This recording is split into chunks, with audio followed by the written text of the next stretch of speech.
산적 같은 마누라가 선비 하나 잡아놨네.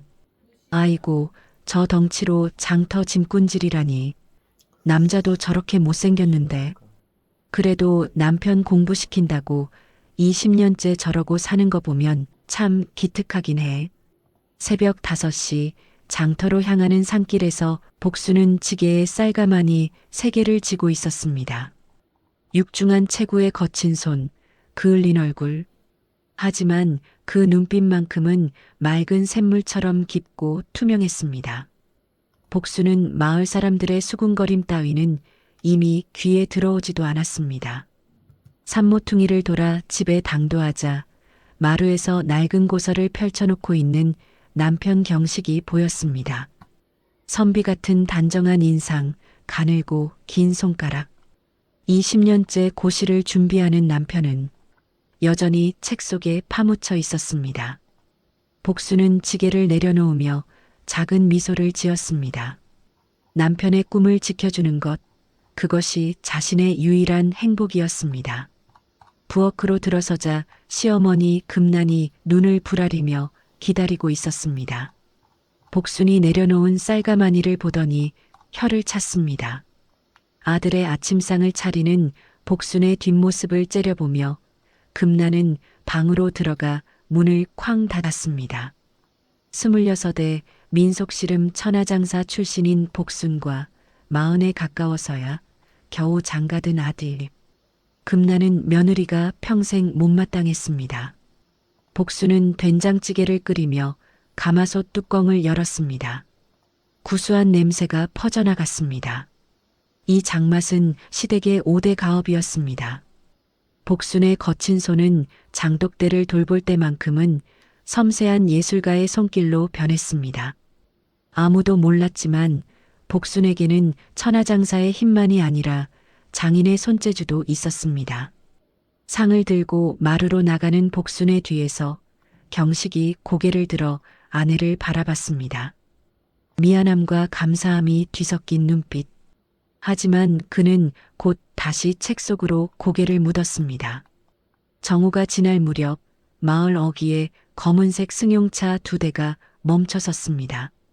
양복을 차려입은 남자들이 우르르 내렸고 그 중심에 황 사장이 서 있었습니다. 마을에서 가장 큰 식품 공장을 운영하는 그는 값비싼 시계를 찬 손목을 흔들며 복순네 집 마당으로 성큼성큼 걸어 들어왔습니다. 복순은 장독대 옆에서 메주를 손질하고 있었습니다. 황 사장은 비웃듯 코웃음을 쳤습니다. 손에 든 서류 뭉치를 경식 앞에 내던지듯 내밀었습니다. 차용증, 압류통지서, 법원 문서들이 바람에 흩날렸습니다. 경식의 얼굴이 순식간에 하얗게 질렸습니다. 아버지가 돌아가시기 전 황 사장에게 빌린 돈, 그것은 이미 갚았다고 생각했던 빚이었습니다. 하지만 황 사장이 내민 서류에는 아버지의 도장이 선명했습니다. 이중 차용증이었습니다. 복수는 떨리는 손으로 서류를 받아들었습니다. 황 사장의 목적은 명확했습니다. 돈이 아니라 복순네 집안의 전통 장비법. 5대째 내려온 그 비법만 있다면 자신의 공장 매출은 10배는 뛸 것이었습니다. 황 사장은 냉소를 지으며 장독대를 둘러봤습니다. 복순의 주먹이 부들부들 떨렸지만 그는 꾹 참았습니다. 그날 밤 경식은 충격으로 쓰러졌습니다. 평생을 공부에만 매달렸던 선비가 감당하기엔 너무 가혹한 현실이었습니다. 복수는 남편을 업고 산길을 달렸습니다. 보건소에서 돌아온 길, 복순의 결심은 확고했습니다. 다음 날 새벽 복수는 폐공장 구석에 있던 낡은 가마솥을 끌고 왔습니다. 민속씨름 천하장사의 힘이 아니면 불가능한 일이었습니다. 가마솥을 닫고 불을 지피고 된장을 풀었습니다. 시래기를 썰고 물을 넣고 정성을 다해 끓였습니다. 복순의 시래기 된장국 장사가 시작되었습니다. 장터 한 구석, 김이 모락모락 피어오르는 가마솥 앞에 복순이 앉았습니다. 지나가던 사람들이 복순의 체구를 보고는 고개를 돌렸습니다. 하지만 복순은 포기하지 않았습니다. 가족의 터전을 지키기 위해, 남편의 자존심을 지키기 위해 복순은 국자를 들었습니다. 사흘째 복순의 가게에는 단 한 명의 손님도 오지 않았습니다. 장터 사람들은 복순의 투박한 외모를 보고 겁을 먹었습니다. 그 거구의 그을린 얼굴, 굵은 손. 아무리 구수한 냄새가 나도 선뜻 다가서지 못했습니다. 저녁 무렵 복순은 남은 국을 버리지 않고 집으로 가져왔습니다. 시어머니 금난이 문을 열어주지도 않았습니다. 복순은 마당 평상에 국통을 내려놓고 그대로 마루에 주저앉았습니다. 몸은 지쳤지만 잠은 오지 않았습니다. 금난이 방문을 열고 나왔습니다. 손에는 쌀이나무 빗자루가 들려 있었습니다. 복순을 향해 빗자루를 휘둘렀습니다. 복순의 등과 어깨에 빗자루가 내리쳤습니다. 하지만 복순은 피하지 않았습니다. 금난의 목소리가 마당에 울려 퍼졌습니다. 부덕 없는 여자가 집안을 망친다는 것, 며느리 주제에 밖에 나가 장사를 한다는 것, 온 동네 망신이라는 것. 복순은 그저 고개를 숙이고 있었습니다. 빗자루질이 멈추고 금난이 방으로 들어갔습니다. 복순은 천천히 일어나 가마솥이 있는 곳으로 갔습니다.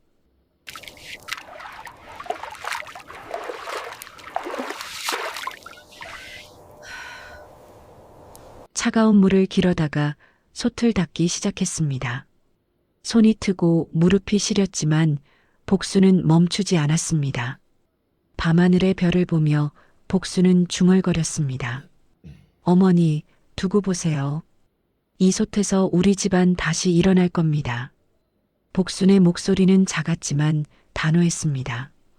가마솥은 달빛을 받아 은은하게 빛났습니다. 다음 날 새벽 복순은 다시 가마솥 앞에 앉았습니다. 이번에는 조금 다르게 준비했습니다. 된장의 농도를 조절하고 시래기를 더 부드럽게 삶고 국물에 정성을 더했습니다. 천하장사의 손이 아니라 어머니의 손으로, 아내의 손으로 국을 끓였습니다. 오전 10시쯤 첫 손님이 왔습니다. 70대 노인이었습니다.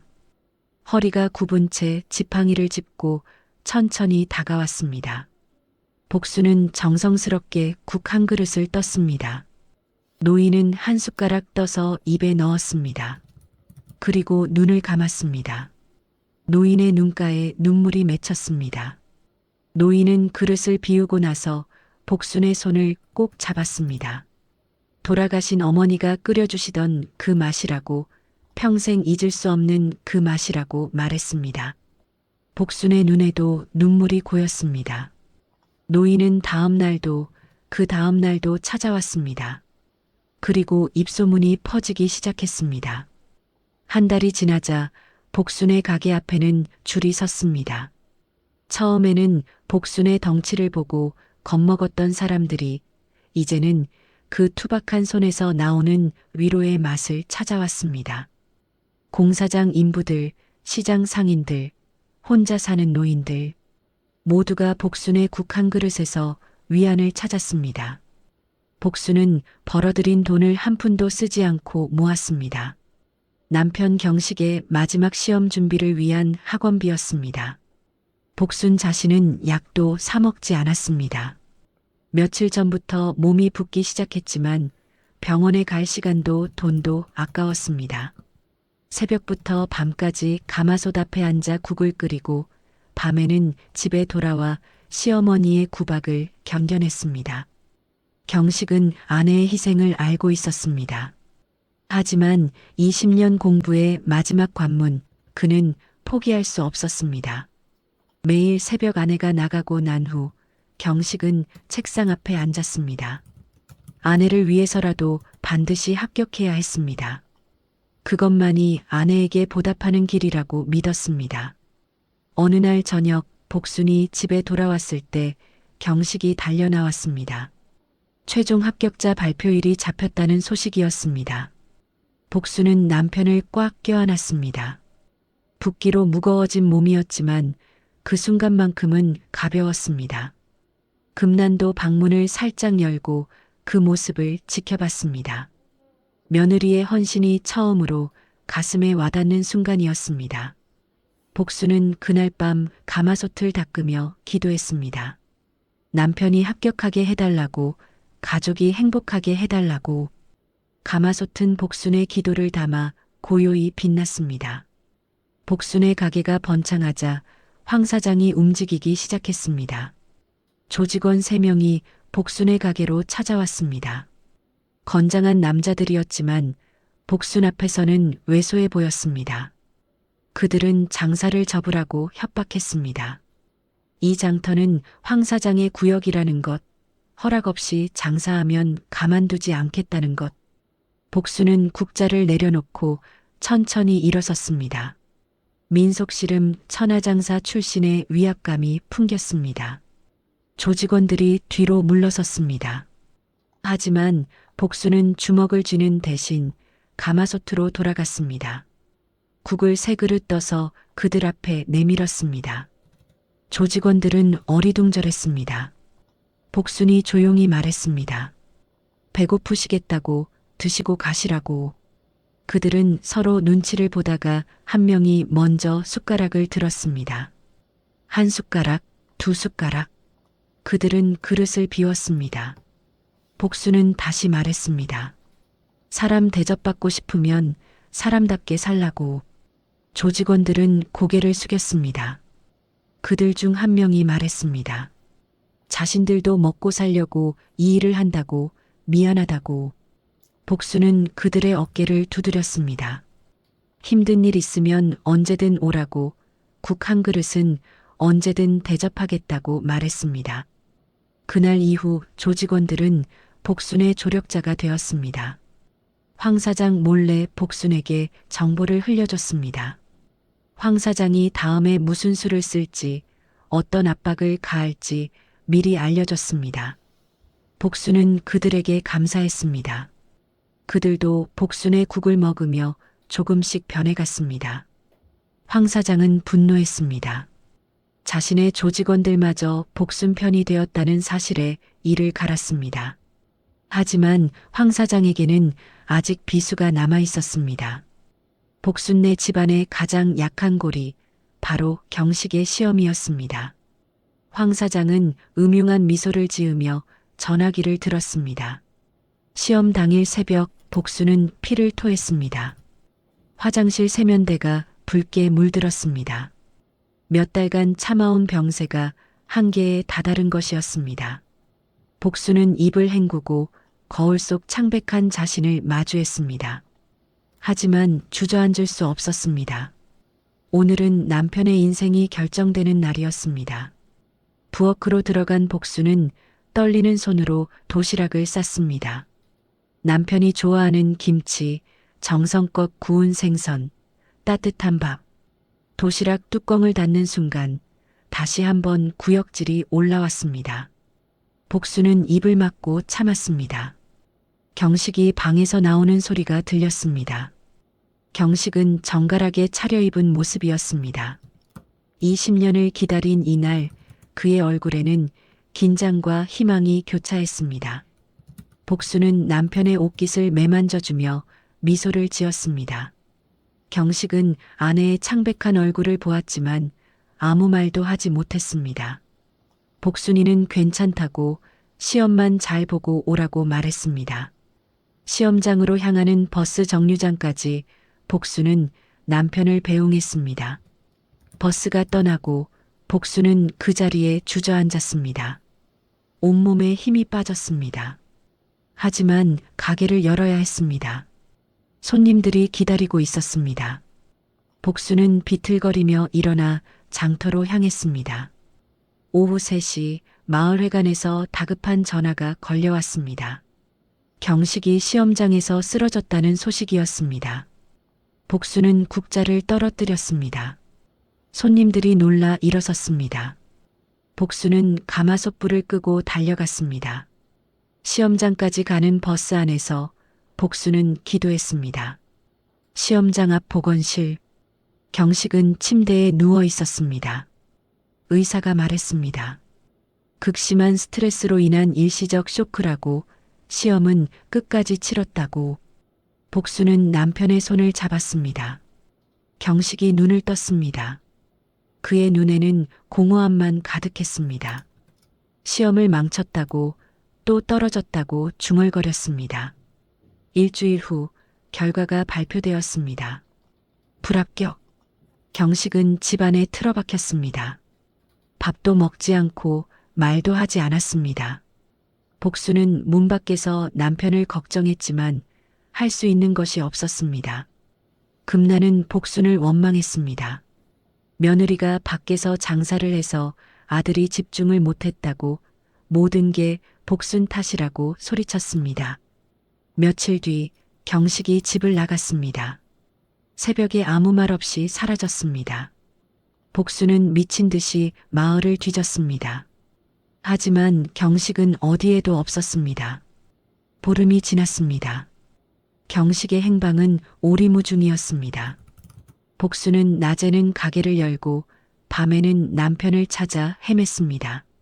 몸은 더욱 악화되었고 걸음걸이조차 휘청거렸습니다. 마을 사람들은 복순을 안타까워했지만 금나는 여전히 복순을 탓했습니다. 어느 날 저녁 마을 어귀에서 비명소리가 들렸습니다. 복순이 달려가 보니 거지 같은 행색의 남자가 땅바닥에 주저앉아 있었습니다. 헝클어진 머리, 찢어진 옷, 맨발. 그 남자는 경식이었습니다. 복수는 남편을 끌어안았습니다. 경식의 눈동자는 초점을 잃고 있었습니다. 마을 사람들이 모여들었습니다. 수군거림이 시작되었습니다.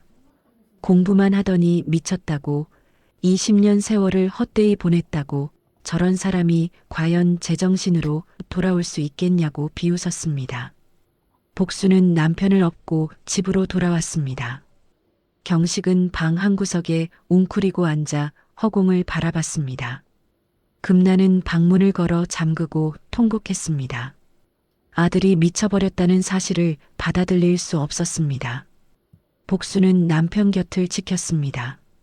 밥을 먹이려 해도 말을 걸어도 경식은 반응이 없었습니다. 복순의 가슴은 찢어지는 듯 했습니다. 사흘째 되던 날 황 사장이 나타났습니다. 이번에는 법원 집행관들과 함께였습니다. 강제 철거 명령서를 들고 마당으로 들어섰습니다. 황 사장은 승리의 미소를 지었습니다. 이제 복순네 집안은 완전히 무너졌다고, 장독대와 가마솥 모두 자신의 것이라고 선언했습니다.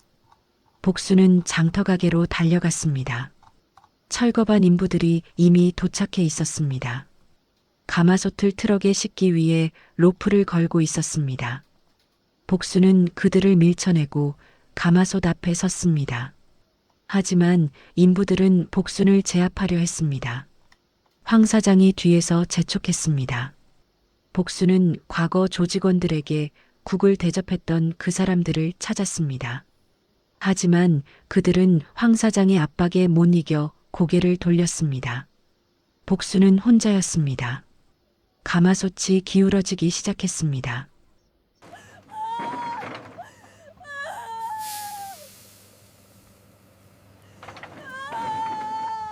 그 안에 담긴 뜨거운 국물이 쏟아질 듯 했습니다. 복수는 비명을 지르며 가마솥을 끌어안았습니다. 뜨거운 쇠가 살을 찢었습니다. 타는 냄새가 났습니다. 하지만 복수는 놓지 않았습니다. 인부들이 놀라 물러섰습니다. 황 사장이 소리쳤습니다. 계속하라고, 미친 여자는 내버려두라고. 복순의 몸에서 연기가 피어올랐습니다. 복순의 비명소리가 마을 전체에 울려 퍼졌습니다. 사람들이 몰려들었습니다. 가마솥을 끌어안은 채 쓰러지지 않는 복순의 모습에 모두가 숨을 죽였습니다. 복순의 팔과 가슴에서 피부가 벗겨지고 있었습니다. 하지만 복순은 눈을 감고 버텼습니다. 금난이 달려왔습니다. 며느리의 모습을 본 순간 금난의 다리에서 힘이 빠졌습니다. 주저앉은 금란은 처음으로 깨달았습니다. 이 며느리가 20년 동안 무엇을 견뎌왔는지, 무엇을 희생했는지. 금란은 복순에게 달려가 매달렸습니다. 그만하라고, 제발 놓으라고 울부짖었습니다. 복순은 눈을 뜨고 시어머니를 바라봤습니다. 눈물이 흘러내렸습니다. 하지만 복순의 입에서 나온 말은 단호했습니다. 이 솥은 우리 남편의 자존심이라고, 우리 어머니의 목숨이라고. 가져가려거든 내 목숨부터 가져가라고 외쳤습니다. 복순의 목소리는 마을 전체를 뒤흔들었습니다. 황 사장은 당황했습니다. 이렇게까지 할 줄은 몰랐습니다. 주변 사람들의 시선이 따가웠습니다. 하지만 황 사장은 물러설 수 없었습니다. 이미 여기까지 왔고 장 담그는 비법은 반드시 손에 넣어야 했습니다. 황 사장이 인부들에게 다시 명령했습니다. 그때였습니다. 마을 어귀에서 차 소리가 들렸습니다. 검은색 승용차 여러 대가 일렬로 들어섰습니다. 정부 문양이 새겨진 차량들이었습니다. 차에서 내린 사람들은 정장을 입은 공무원들과 경찰들이었습니다. 그 중심에서 한 사람이 걸어 나왔습니다. 단정하게 정돈된 머리, 깨끗한 양복, 반듯한 자세. 하지만 그 얼굴은 복순이 너무나 잘 아는 얼굴이었습니다. 경식이었습니다. 복순은 눈을 의심했습니다. 며칠 전까지 정신을 놓고 방 한구석에 웅크리고 있던 남편이 지금 자신을 향해 걸어오고 있었습니다. 경식의 눈에는 더 이상 공허함이 없었습니다. 대신 단호함과 결연함이 가득했습니다. 그는 복순 앞에 멈춰 섰습니다. 그리고 복순이 끌어안고 있는 가마솥에 손을 얹었습니다. 복순의 화상 입은 손을 조심스럽게 떼어냈습니다. 복순은 그대로 무너져 내렸습니다. 경식이 복순을 안았습니다. 그리고 주변 사람들을 향해 말했습니다. 자신은 미친 것이 아니라고, 모든 것이 계획된 일이었다고. 뇌물수수, 문서위조, 강요, 폭력교사. 경식은 품에서 신분증을 꺼냈습니다. 중앙부처 특별감사관. 그것이 경식의 진짜 정체였습니다. 마을 사람들은 충격에 빠졌습니다. 황 사장의 얼굴이 하얗게 질렸습니다. 경식은 천천히 설명했습니다. 20년간 고서를 연구했던 것은 사실이었다고 하지만 2년 전 정부에서 그를 특별 채용했다고. 황 사장과 결탁한 지역 비리 세력을 소탕하기 위한 잠입 수사였다고 밝혔습니다. 경식이 말을 이었습니다. 시험에 떨어진 것도, 실종된 것도, 미친 척한 것도 모두 작전의 일부였다고. 황 사장이 복순네 가족을 완전히 무너뜨렸다고, 안심할 때까지 기다렸다고. 그래야만 황 사장의 범죄 증거를 확보할 수 있었다고 설명했습니다. 동료 감사관들이 황 사장에게 다가갔습니다. 뇌물수수, 문서위조, 강요, 폭력교사. 죄목을 나열하며 수갑을 채웠습니다. 황 사장은 발버둥 쳤습니다. 하지만 이미 모든 증거가 확보된 상태였습니다. 조직원들이 제공한 정보, 녹음 파일, 위조된 차용증의 진위 감정 결과. 경식은 복순을 꼭 안았습니다. 그리고 울먹였습니다. 아내에게 말할 수 없었던 인연이 너무 고통스러웠다고, 아내의 희생을 보면서도 진실을 말할 수 없었던 것이 죽을 만큼 괴로웠다고 고백했습니다. 복순은 남편의 품에서 눈물을 흘렸습니다. 경식이 복순의 화상 입은 손을 어루만지며 말했습니다. 사람들은 자신이 아내를 구한 줄 알겠지만 아니라고. 이 낡은 가마솥과 아내의 투박한 손이 자신을 구했다고, 이 세상을 구했다고 목이 메어 말했습니다. 주변 사람들의 눈에도 눈물이 맺혔습니다. 금난이 복순 앞에 무릎을 꿇었습니다. 20년 동안 며느리를 구박했던 것, 아들만 생각하고 며느리의 희생을 외면했던 것, 금나는 복순의 발등에 눈물을 떨어뜨리며 용서를 빌었습니다. 복순은 시어머니의 손을 잡았습니다. 말없이 고개를 끄덕였습니다. 병원 침대에 누워있는 복순의 손에는 하얀 붕대가 감겨 있었습니다. 의사는 이도 화상이지만 회복될 것이라고 말했습니다. 경식은 아내의 침대 옆을 떠나지 않았습니다. 금나는 매일 병원을 찾아와 복순의 손을 씻기고 약을 발랐습니다. 황 사장의 재판이 시작되었습니다. 마을 사람들은 복순네 가족을 응원했습니다. 과거 복순에게 국을 얻어먹었던 조직원들도 법정에 서서 증언했습니다. 복순이 자신들을 사람으로 대해줬다고, 그래서 양심을 찾을 수 있었다고 말했습니다. 한 달 후 복순은 퇴원했습니다. 마을 사람들이 복순네 집 앞에 모여 있었습니다. 그들은 복순을 위해 가게를 새로 지어 놓았습니다. 예전보다 크고 깨끗한 가게였습니다. 가운데에는 그 낡은 가마솥이 반짝이며 놓여 있었습니다. 복순은 눈물을 흘리며 가마솥 앞에 섰습니다. 경식이 아내의 어깨를 감싸 안았습니다. 금난이 복순의 손을 잡았습니다. 가족이 하나가 된 순간이었습니다. 복순은 국자를 들었습니다. 화상으로 굳어진 손이었지만 여전히 섬세했습니다. 가게 개업 첫날 사람들이 줄을 섰습니다. 복순은 한 그릇 한 그릇 정성껏 국을 떴습니다. 경식은 아내 옆에서 그릇을 나르고 금나는 손님들을 맞이했습니다. 가족이 함께 만드는 국밥은 더욱 깊은 맛이 났습니다. 저녁이 되자 경식은 복순과 단둘이 가마솥 앞에 앉았습니다. 노을이 가마솥을 황금빛으로 물들였습니다. 경식이 말했습니다. 사람들은 학벌과 지위로 사람을 판단하지만 진짜 가치는 다른 곳에 있다고. 복순의 투박한 손, 그 손이 얼마나 많은 사람들을 위로했는지, 얼마나 많은 영혼을 구했는지 말했습니다. 복순은 가마솥을 어루만졌습니다. 5대째 내려온 이 솥은 이제 단순한 도구가 아니었습니다. 희생과 사랑, 인내와 용서가 담긴 가족의 역사였습니다. 복순은 미소를 지었습니다.